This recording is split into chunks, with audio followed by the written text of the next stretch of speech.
Hello, fellow internal explorers. How you guys doing? It's Dr. O here again. And I wanted to give you something additional to follow up with in terms of the last assignment that I gave you, which was looking at your values, whether you learned it from your parents and how you learned it, be it verbally or non-verbally. And it was really interesting because what I saw when I was reading your statements is that a lot of you had a pretty good idea of where your values came from and what the values were. A lot were tied into family, which is fantastic. A lot were tied into your faith too as well, and that's great as well. But there are some others that had some difficulty. It was harder for them, and that's okay because this is the whole part of the process that I want you to go through. A lot of times we're not asked those questions that I'm asking you. So it makes it a little bit more difficult, but at least you're asking the questions. That's the whole point of it. And so hopefully you're getting an idea of where your values come from. Now, I wanted to go a little bit deeper in a discussion here. This discussion for this week is going to tie into something that my stepdaughter and I were talking about, where we have a tendency to become our own worst critics. Okay?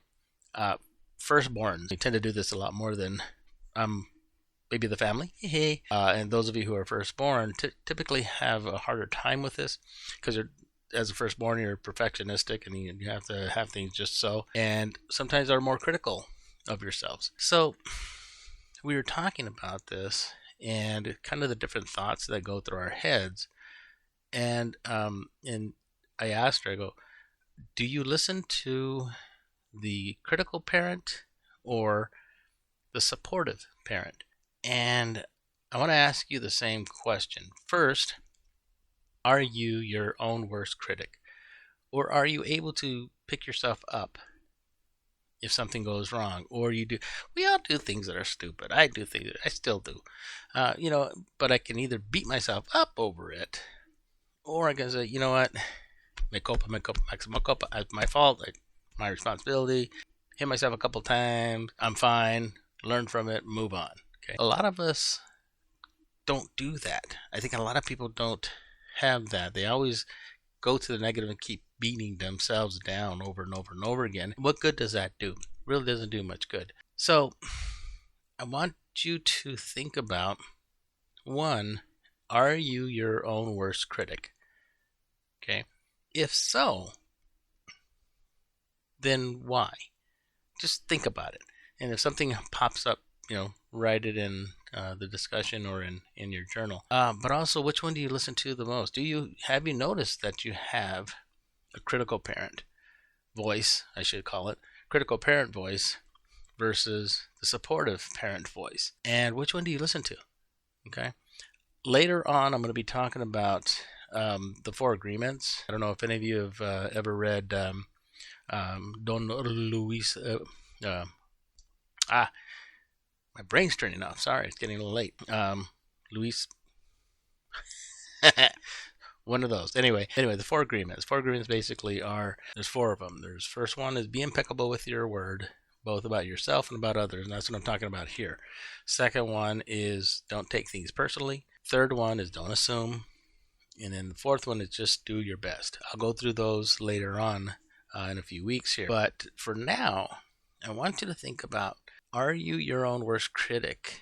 And how can you identify the difference between the critical parent voice versus the supportive parent voice? Because think about it. My parents have passed away, but I still, when I was first had my kids, I heard my mom's voice in my head. I don't know if any of you have ever gone through this. My mom was a disciplinarian, and I don't know exactly how to answer this question when I was a little kid and stuff. When you get in trouble and you start crying, just and my mom would say, "You want a reason to cry? I'll give you a reason to cry."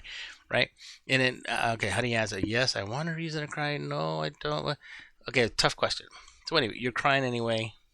I heard her saying to me, "Do you want a reason to cry? I'll give you a reason to cry." And so she was a chancla and belt disciplinarian, but she also had love that's attached to it too as well. When I had my kids, I got myself saying that exact same thing.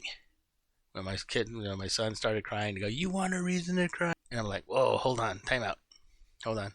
That's my mom talking." So that's an overt kind of reaction that I've learned and realized that there's different programs or different tapes in our heads that are recordings that we have experienced, and sometimes we become kind of rote memory or become Pavlovian. We don't even realize that we're thinking those things. We don't even realize that we're putting ourselves down and saying these things until it's identified, and then realize, oh wow, I can't really say why I'm beating up on myself. I'm just so used to it. That type of thing goes on in our heads. So now, like I said, we went through where your values come from. We went through, and I had you take a look at where they came from. Your parents, was it verbal or nonverbal? A lot of times nonverbal, we assume things and we record them in our heads. So now I want you to go a little bit deeper. I want you to go a little bit deeper and ask yourselves these questions. One, am I, my worst critic, my worst enemy? If so, why? Okay, what are you getting out of it? Remember I said every behavior has a purpose to it. You wouldn't be doing it if you didn't get something out of it, okay? And the second one would be, which one do you listen to the most? The critical parent voice or the supportive parent voice? And once you start to identify that, which ones are which and how they talk to you, then you're able to decide, you know what, when the critical one starts to, why did you do that? Oh, it's stupid. I can't believe that you did that. You're not going to be able to do anything. This type of thing. You can look at it like, you know what, back off. And then the supportive parent will come up and say, you know what, that's okay. You made a mistake. Not a problem. Learn from it. And then let's move on. Or you can do this. I believe in you. These are the different voices that we have in our heads, and identifying them as a critical parent and a supportive parent is extremely important. Now, thought just hit me. You may find that there's somebody in your life, be it one of the parents or a family member or a grandfather or grandmother,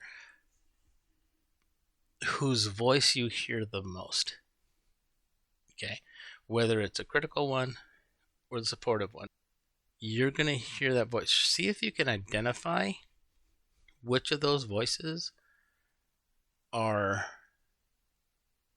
playing in your head the most. Does that make sense? Let me know if that makes sense to you, because I was just kind of thinking that. So what ends up happening is there's somebody that you've connected with in the past who's been very supportive, and every time you hear inside your head this voice, that goes back to that person who was very supportive of you, be it a grandfather or grandmother, mom, or whoever. But just try to, I'm throwing a lot at you right now, and that's okay. It's just something that kind of came up, so let's see what we can talk about. It's kind of interesting. I'm going to think about it too as well with myself. But I'm going to put this out there for you. Go ahead and we'll do it for this week. Next week, I'm going to have another assignment looking at relationships and chapter, let me see, what is it? Looking at chapters 6 and 7 for next week. Okay, but I'll put another video up for you to take a look at. For now, take a look at, are you your worst critic? And if so, why? And which one have you identified, the critical parent voice versus the supportive parent voice? And if so, who does that attach to the most? Where do you think you've learned that from?